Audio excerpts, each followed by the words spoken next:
আচ্ছা, আমি রিসেন্টলি আমার পোস্টে একজনের কমেন্ট দেখলাম। সে লিখেছে যে আমি আপনার গান শুনেছি, আপনার যেরকম ভয়েস, আপনি শুধুমাত্র লোকগীতি গান, তাহলে আপনি খুব ভালো মানে পরিচিতি লাভ করতে পারবেন। তারপরে উনি যেটা কমেন্ট করলেন সেটা হলো যে আপনার গলা তো খুব ভারী, অন্যরকম গান আপনি গাইতে যাবেন না, তাহলে বাচ্চারা ভয় পাবে। আচ্ছা, এই কথাটার মানে আমি তো বুঝতে পারলাম না। মানে একজন সাধারণ মহিলাকে আপনি এই ধরনের কথা বলছেন, একজন ভদ্র মহিলাকে আপনি এই ধরনের কথা বলছেন, একজন মহিলাকে দেখে বাচ্চার ভয় পাওয়ার কি আছে? তাহলে আপনাকে কি দেখে বাচ্চারা ভয় পায়? তার মানে আপনি হয়তো বাচ্চাকে ধর্ষণ করে বেড়ান, আপনি হয়তো একজন পোটেনশিয়াল রেপিস্ট, বা আপনি হয়তো রেপিস্ট, আপনি প্রত্যেককে ধর্ষণ করেন, যাকে দেখেন তাকে দেখেই আপনার ধর্ষণের ইচ্ছে জাগে। ওই জন্য বাচ্চারাও সেটা জানে, ওই জন্য আপনি ধর্ষণকারী দেখে আপনাকে দেখে ভয় পায়। ওই জন্যই কি একজন সুস্থ স্বাভাবিক মহিলার গান শুনে আপনি এই ধরনের রিয়াক্ট করলেন? একজন স্বাভাবিক মহিলার ভারী গলা হওয়া কি আপনার কাছে অদ্ভুত ব্যাপার? তাহলে আপনার যে ধর্ষণ করার প্রবৃত্তি, আপনার যে ধর্ষণ করার প্রবৃত্তি, সেটা কি সাধারণ? বাচ্চাকে ভয় পাওয়ার প্রশ্নটা এলো কোথা থেকে? আপনি কি বাচ্চাদের ভয় দেখিয়ে ধর্ষণ করেন? আপনি কি শিশু ধর্ষক, নাকি আপনি ধর্ষক?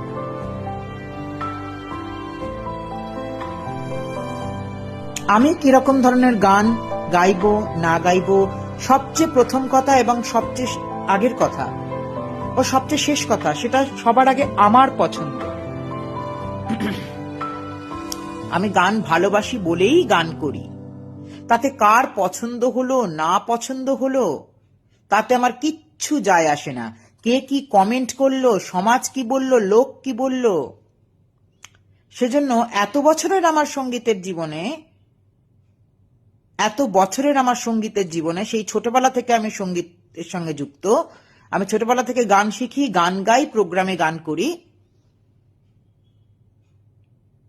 সেখানে আপনার মতো অনেক ধর্ষকের সঙ্গে আমার পরিচয় হয়েছে। অনেক ধর্ষক আমাকে মঞ্চ থেকে বাধা দেওয়ার চেষ্টা করেছে, মঞ্চে উঠতে বাধা দেওয়ার চেষ্টা করেছে, প্রোগ্রামে ডাকেনি, প্রোগ্রাম বন্ধ করে দেওয়ার চেষ্টা করেছে। কিন্তু আলটিমেটলি হিয়ার আই অ্যাম। আমি কিন্তু আলটিমেটলি কিছু কিছু প্রোগ্রাম হলেও গান গেয়েছি, এবং আমার যেরকম গান গাইতে ইচ্ছে হবে সেরকম গানই আমি গাইব। আপনার হয়তো গানের কোনো যোগ্যতা নেই, আপনি হয়তো না শিখে ফেমাস হয়েছেন গানে, আপনি হয়তো এর থেকে ওর থেকে টুকলিবাজি করে আপনি গিটার শিখেছেন বা আপনি গান করেন, আপনার কোনো ধ্রুপদ সঙ্গীতের কোনো ডিগ্রি নেই। আমার অন্তত সেকেন্ড ইয়ার অবধি আমি ধ্রুপদ সঙ্গীত অর্থাৎ হিন্দুস্তানি ক্লাসিক্যাল মিউজিক আমি শিখেছি, এবং কলকাতার একটি রিনাউন্ড আপনার মিউজিক ইনস্টিটিউশন থেকে, এবং একজন বিখ্যাত ধ্রুপদ শিল্পীর কাছ থেকে।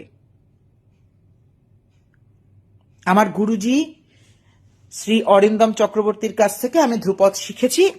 তিনি আমাকে আশীর্বাদ করেছেন, যদিও সেটা পরিস্থিতির চাপে পরিপূর্ণ হয়নি।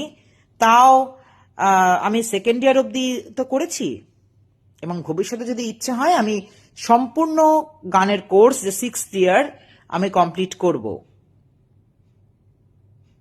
আর যদি আপনি গান শিখেও এই ধরনের কথাবার্তা বলেন, আপনি একজন শিল্পী হয়েও যদি সমাজ নিয়ে চলেন বা সমাজের নিচ মানসিকতা, তথাকথিত সামাজিক যে জঞ্জাল, সেইগুলো আপনি মাথার মধ্যে ঘোরাফেরা করান, তাহলে আপনি শিল্পের কলঙ্ক।